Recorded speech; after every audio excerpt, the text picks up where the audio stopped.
This is not a public meeting, and it is not for entertainment. I am not giving you phrases to brighten the day, or to be posted where they may win you applause. I am speaking to you as students within an inner class, and I must ask you not to pass on what you hear until you have, yourself, by practice and demonstration, proven it. If the words you hear today fall into hands that only want slogans, it would be better that the words had never been spoken. Now then, I must begin by asking you to retire a comforting but dangerous practice. Stop saying, "God is with me," and stop handing around, "God is being you," as if it were a ribbon you could pin on someone. No, listen carefully. Keeping God with you keeps you apart from God. That "with" is the subtle thread of two-ness dressed up as devotion. Do you see what I am saying? The moment you speak, "God is with me," you have retained a me that stands here and a God that stands there, and you feel closer perhaps, but not one. Closeness is not union, and it is union, not proximity, that is the heart of spiritual life. I am not going to argue this. I am not going to furnish you with philosophical proofs or clever analogies. The only proof permitted in this room will be the silence that loosens the grip of the one who seeks, the stillness in which the sense of a separate self subsides and the inner governance is, yes, is, present. If you have come for ideas, you may stop here. Ideas do not heal. Ideas do not feed you when the night is cold. Ideas will not meet a claim or still a fear. If you would remain, then you must be willing to practice, and I must insist on it. It will take you not less than 3 to 4 months to accomplish what I am going to give you, and it will require daily work. Without that, this remains letter, and letter does not demonstrate. Now we come to the anchor. It is not poetry, it is command. Be still and know that I am God. Hear it exactly. Be still. Not busy, not pleading. Be still. And know, not believe, not hope, not argue, that I am God. The I in that sentence is not the little name you answer to, not the me that worries and calculates. The I is the nameless presence that is the life of your life. When you repeat this, you are not flattering the personal mind with religious words. You are surrendering the personal mind to the I that already is. Therefore, in this work, you will not speak, "God is with me." You will not soothe yourself with proximity. You will accept, or you will not accept, that the only rightful utterance is command received within.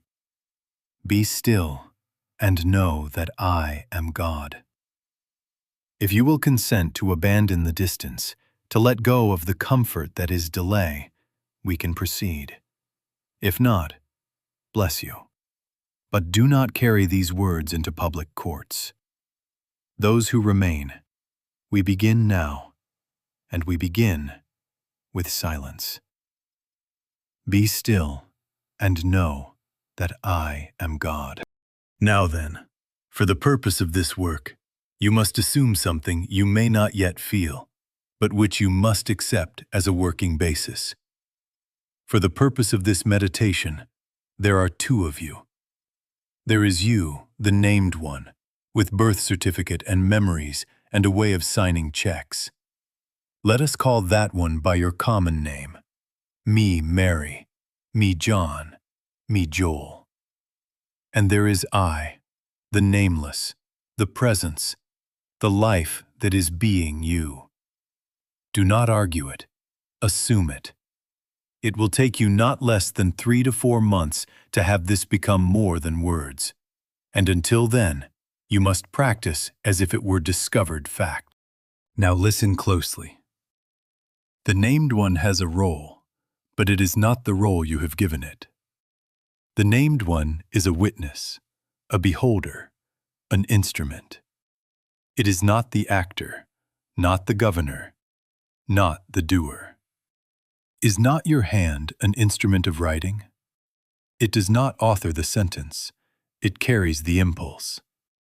So the named self carries the impulse of I. When you consent to that, you will begin to notice a quiet rearrangement of your inner government. Until you consent, you will pray as a beggar and live as a manager. And neither begging nor managing is spiritual life. Who is the one who seeks? Who is the one that says, "Come, God, be near me"? Who is the one that wants reassurance? Who is the me that needs a God beside it? Is it not the named self, frightened of its own finitude, trying to invite a greater power to sit next to it and serve its safety? Do you see the subtle idolatry? You keep the personal one as center, and you ask God to be your assistant. You put the little in the throne and ask the infinite to stand at the door. No. Be still and know I am God. Not I am with you. I am. You must practice distinguishing I from me until that line is not an argument but a felt current. Throughout the day, ask quietly, who is speaking now? Who is deciding this? Who is touched by this praise or pierced by this criticism? If it is me, Mary, me, John, that is fine. Note it, and let the me take its rightful seat as beholder. Let the me observe, but do not permit it to govern. And then wait. Be still and know I am God. Let I present itself, not as a thought you recite, but as a presence that addresses you within. At first, you will be doing the addressing. Later, and you will know when later arrives, you will hear the addressing arising without your effort. That is the beginning of spiritual maturity. Do not hurry this. You cannot skip the months and keep the realization. You cannot keep the me enthroned and expect the peace of I. Be still and know I am God. Let the named self agree to be witness and allow the nameless I to be recognized as the only presence, the only doer, the only life that is living you. Now then, let us be honest, because unless we are honest, we will not be spiritual. Why do you seek God? Why do you reach out and say, "Come, be with me, guide me, protect me"? Is it not fear? Fear of being alone, fear of conditions, fear that guidance will not arrive in time? And so you seek a presence you can feel, a nearness you can taste, because the me wants reassurance.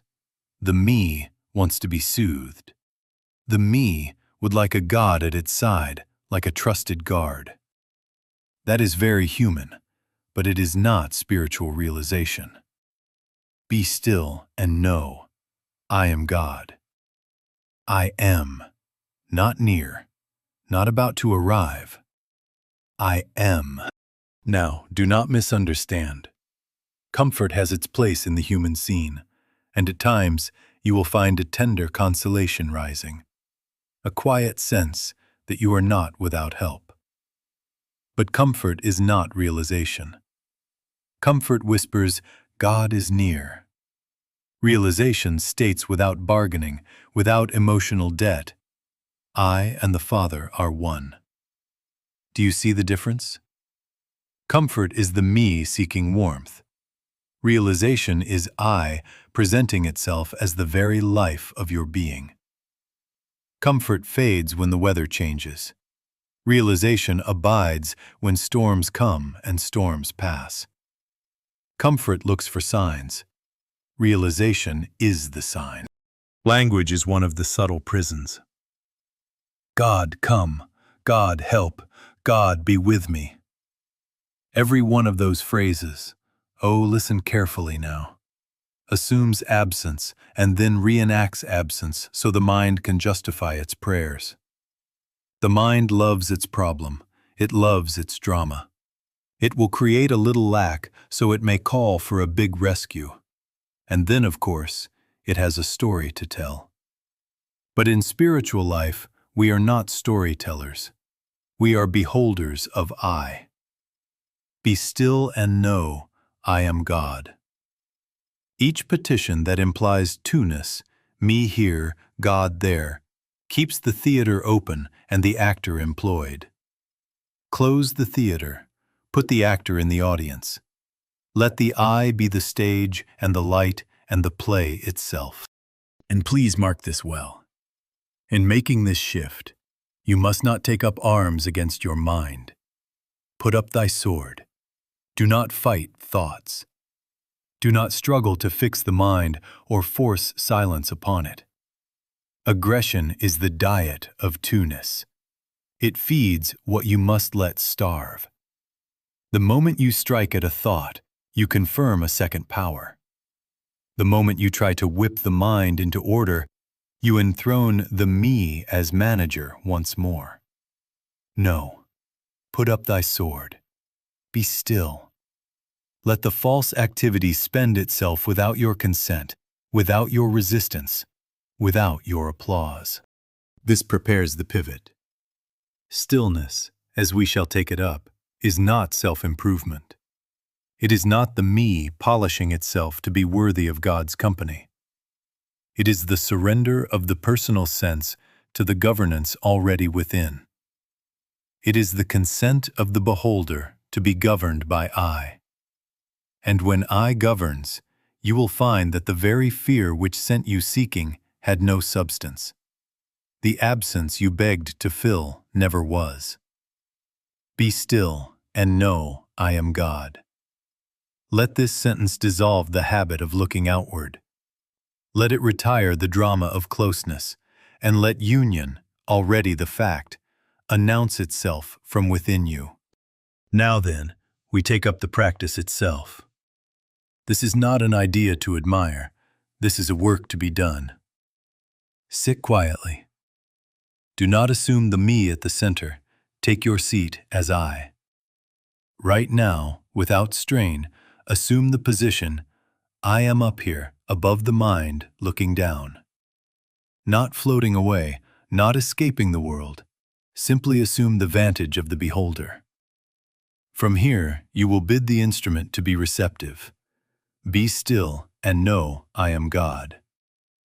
Not loud, not dramatic, gentle, steady, sure. Begin with the head. Look, as if your skull were a clear dome and you could see inside your brain, front to back, side to side. Let the named self be patient while I gently say, be still. Be still, brain. Be still and know I am God. Let your eyes be students now. See the restless flutter, the habit of grasping. Be still, eyes. The jaw where worry tightens. Be still, jaw. Not forcing, not prying it open, only addressing it as teacher to pupil. Be still. Be still and know I am God. Move softly to the throat and the shoulders. Sense the cords, the weight you have been carrying there. Be still, throat. Be still, shoulders. Now, look down through both arms, all the way into the hands and the very tips of the fingers. Be still, arms. Be still, hands. Do not rush. If you find an urge to hurry, address that urge too. Be still. Come to the chest and the diaphragm, the bellows of breath, the press and lift. Be still, chest. Be still, diaphragm. Be still and know I am God. then into the abdomen, where fear often hides as knots and churnings. Be still, abdomen. No pressure, no pushing. Only the word, only the willingness to be governed. Now the spine and the back. Right down the column, between the shoulder blades, into the lower back. Be still, spine. Be still, back. The hips, so much holding there. Be still, hips. Slide the gaze down the thighs, the knees. Oh, those faithful knees. Be still, legs. Be still, knees. And further, the calves, the ankles, the feet. And at last, each toe, one by one if you like. Be still, feet. Be still, toes. Take your time. Linger where restlessness lingers. If thought interrupts, good. You have found a student needing kind instruction. Put up thy sword. Do not fight the thought. Simply say, be still, and watch it pass as a cloud passes. This is the point of it. The moment you can bid the body to be still, you render the instrument receptive to a government you are not personally voicing. You are not hypnotizing. You are not commanding as a person. You are yielding the instrument to I. You are saying, without words now, not my will, but thine. And the very saying is felt as soft slackening, as the breath settling of its own accord. If resistance appears, do not make an enemy of it. Let it be seen. Let it be blessed with, be still. Do not hurry. Do not strain. Return to one area 3, 4 times if necessary. Be still, until the sense of effort loosens and a quiet yes rises. At first, you will do the addressing. Later, you will hear yourself being addressed. This is not imagination. It is not drama. It is a tone that does not come from you, and yet is within you. One day, in the midst of be still, you will find the sentence turning and coming to you. Be still and know I am God. And you will recognize it not as a thought you summoned, but as presence announcing itself. You may hear, fear not, I am, or only a weightless peace settling from within to without. That is the beginning of inner governance. Do not chase it. Do not try to repeat it on demand. Continue the practice, gently, patiently, several times in the day if you can, for a few minutes. And in the longer period, give it the care it deserves.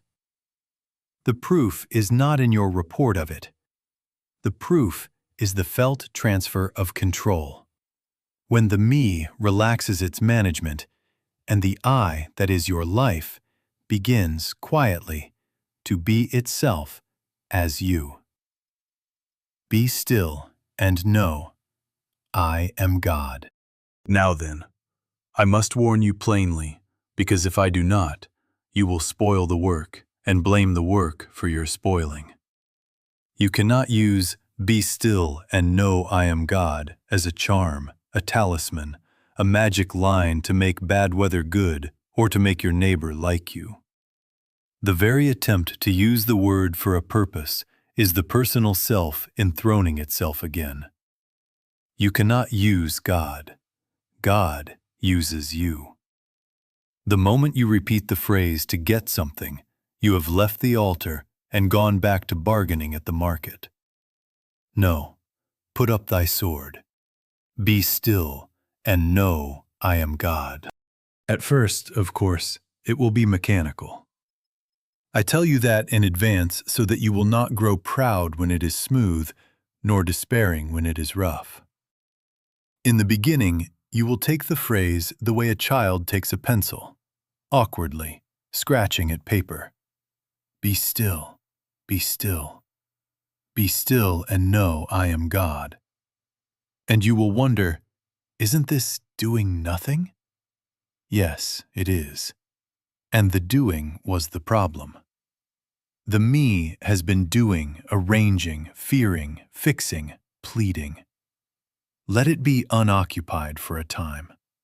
Allow the letter to be letter while you show up faithfully.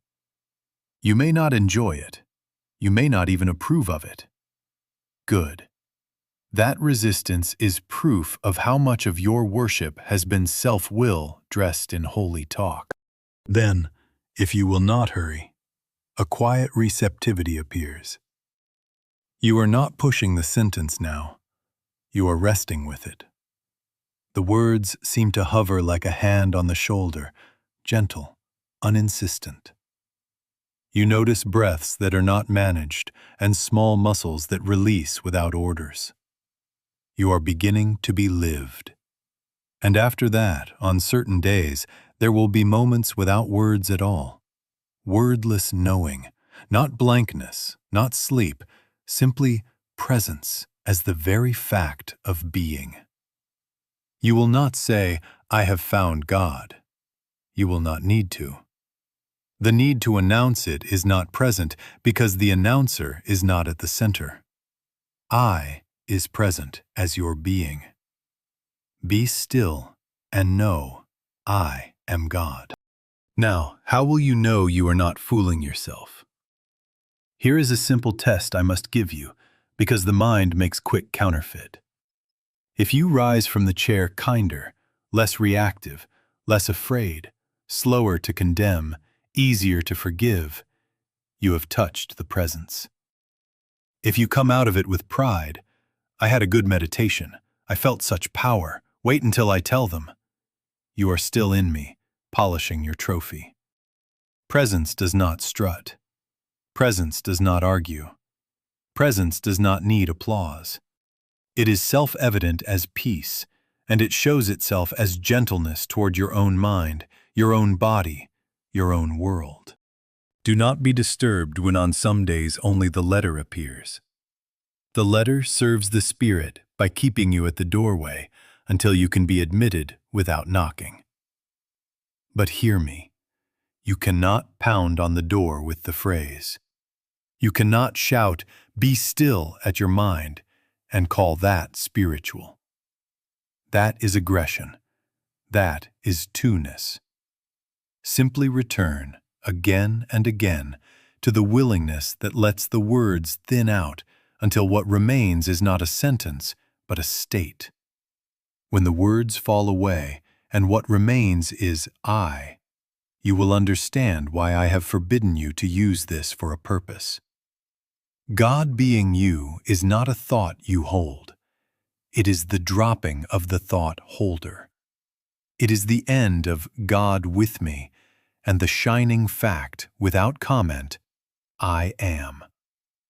Be still and know I am God. Now then, we come to the posture without which all of this becomes dangerous in your hands. Put up thy sword.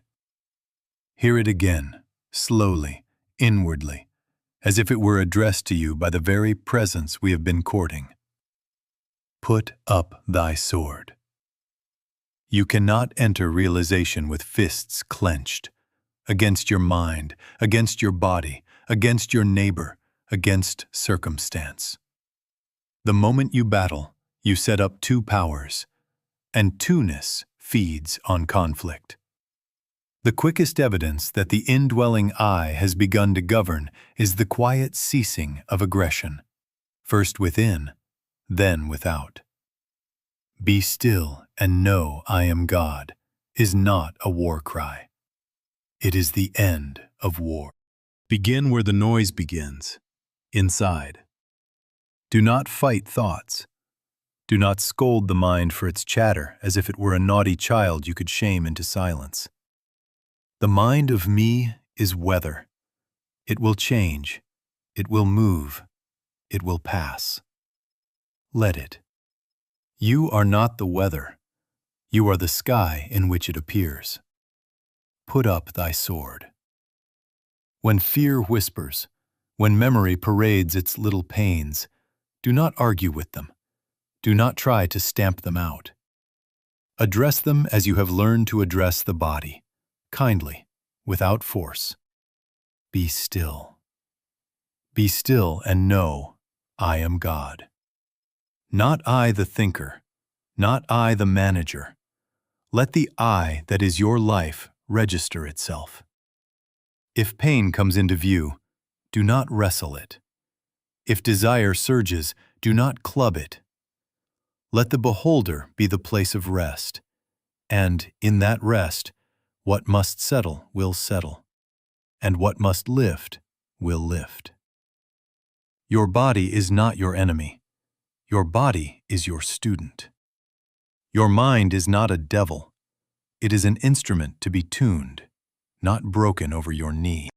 Now, outwardly, refuse the temptation to use God to win. I must say that as starkly as I can, because the personal self loves victory. It loves to be right, to correct, to prove, to display.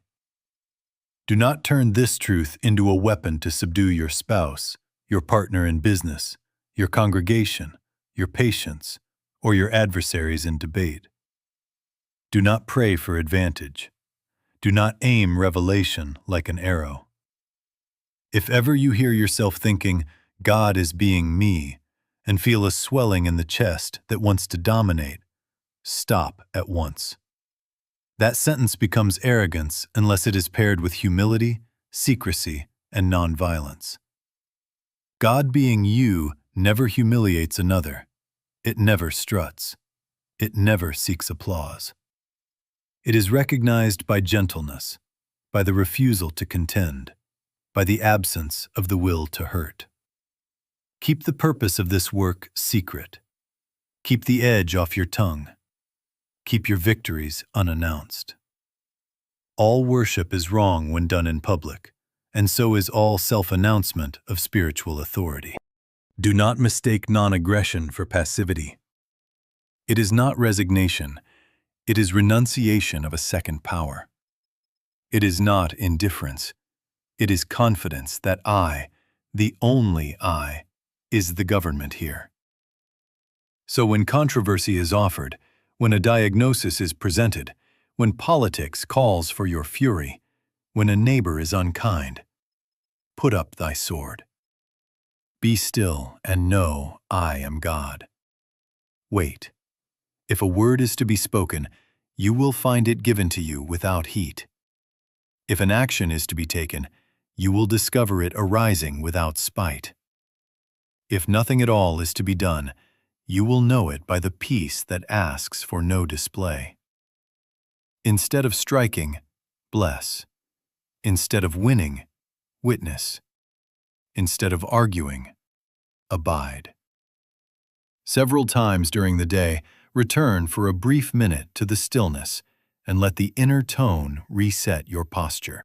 Never undertake healing work until this is your habit. If you go into healing with a sword in your hand, you will meet an enemy of your own forging, and you will be exhausted by a war that never had to begin.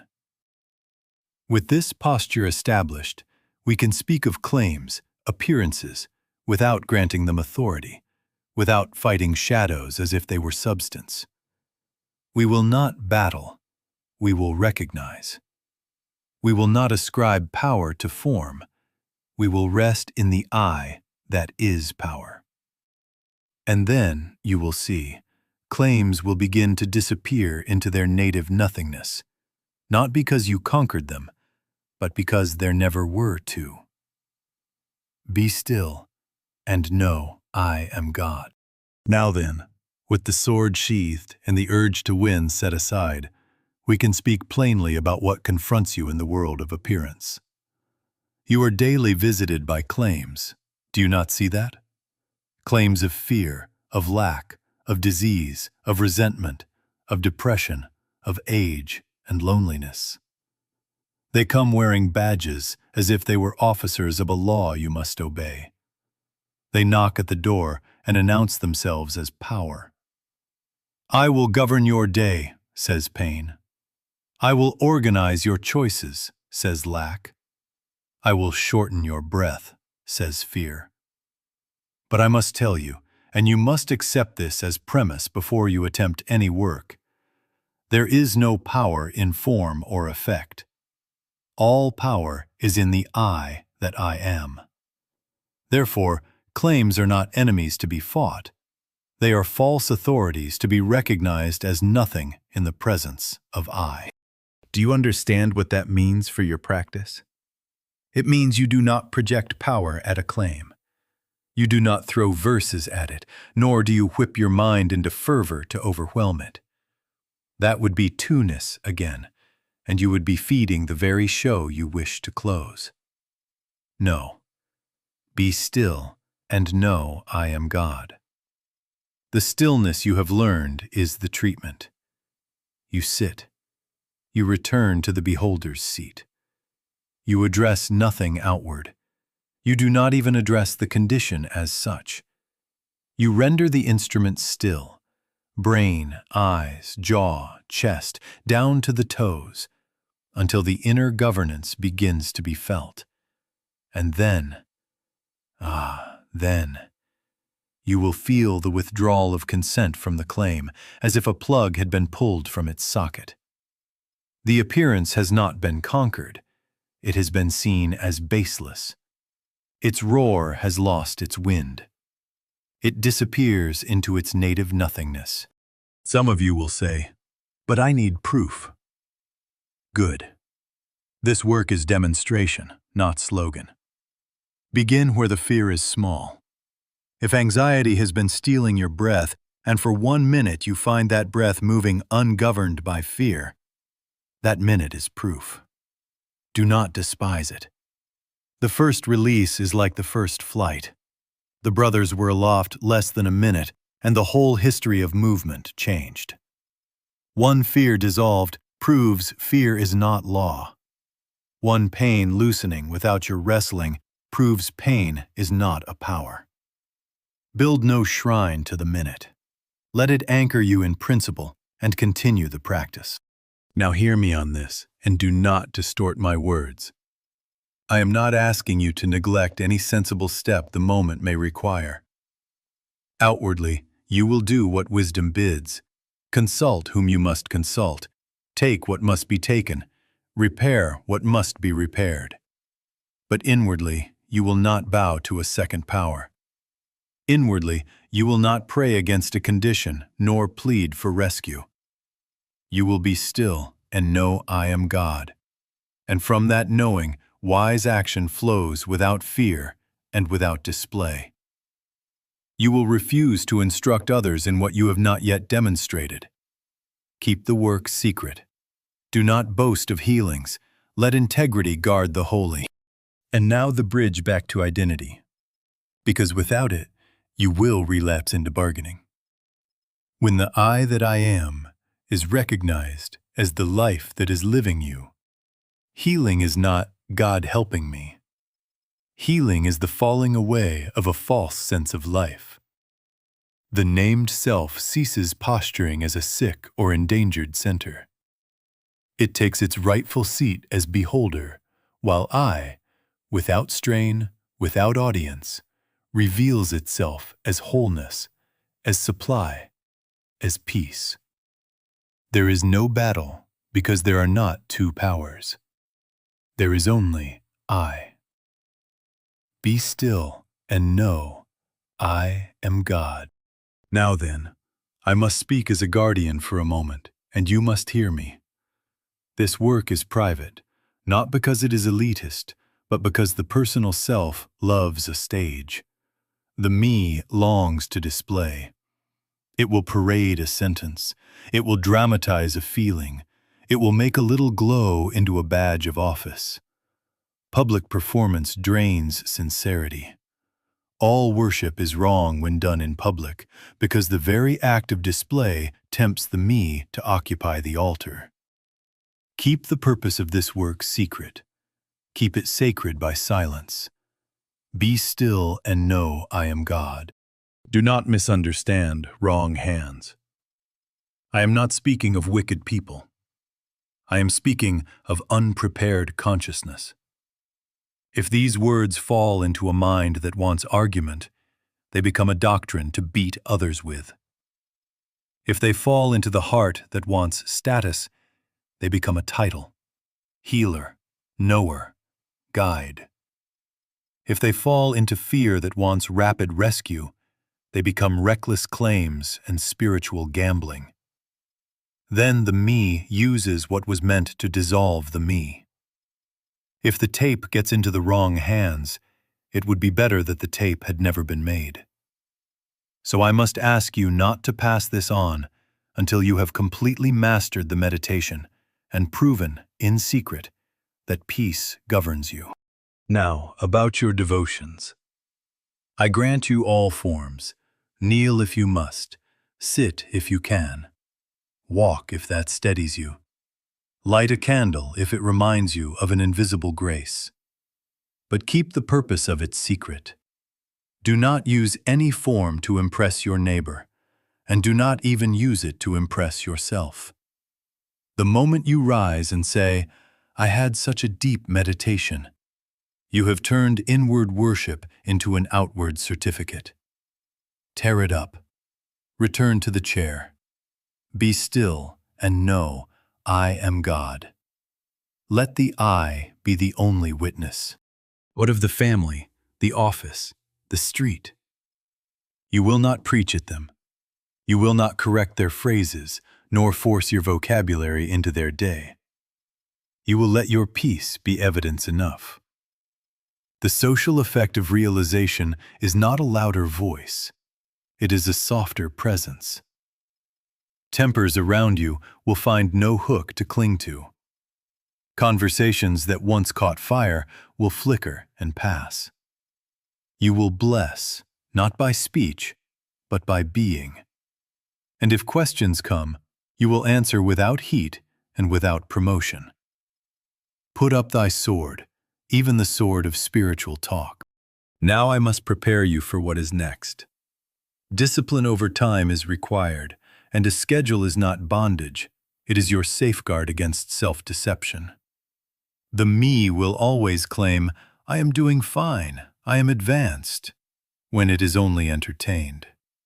A fixed period, daily, and brief returns during the day, these will expose pretense and establish constancy.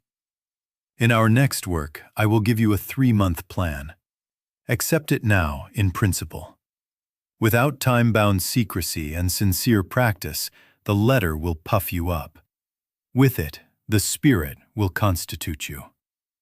Be still and know I am God. Keep it within.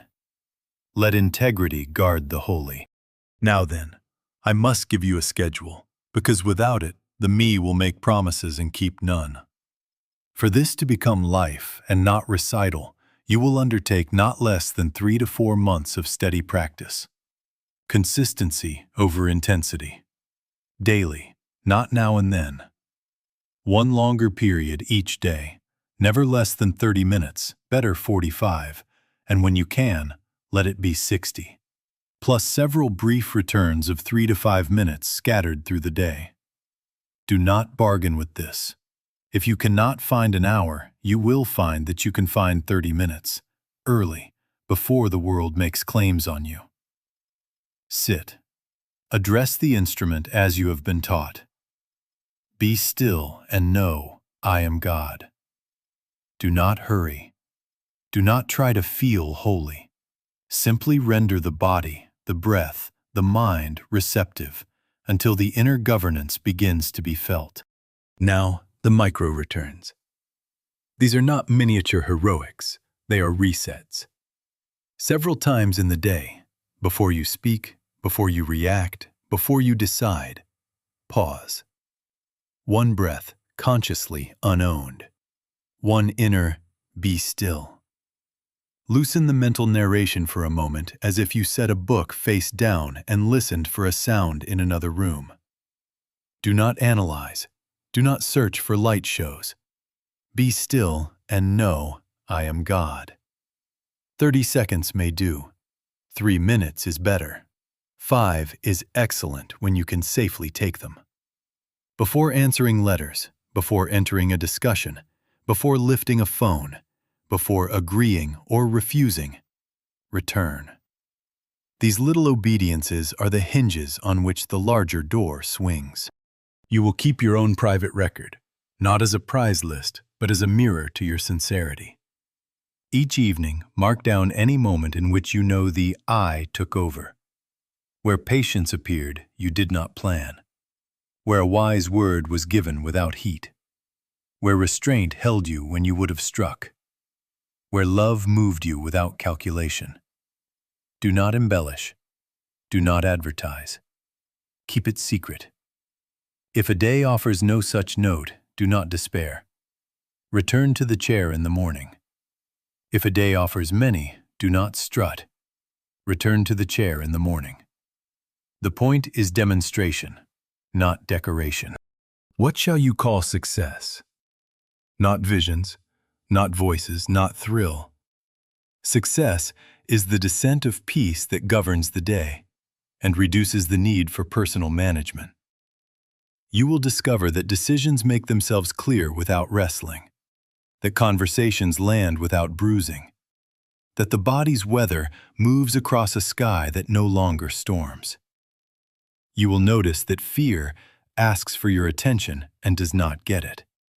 That is success. That is I assuming its place as the governor of its own instrument. Do not attempt to compress these months into a weekend, and do not drag your feet like a punished schoolchild. Give yourself 3 to 4 months, every day the one longer period, every day the brief returns. At the end, you will not have persuaded yourself that God is being you. You will have been stilled into the recognition that there never was another presence. God with me will have retired as a dangerous comfort, and in its place the unargued fact will stand without announcement. I am. Be still and know I am God.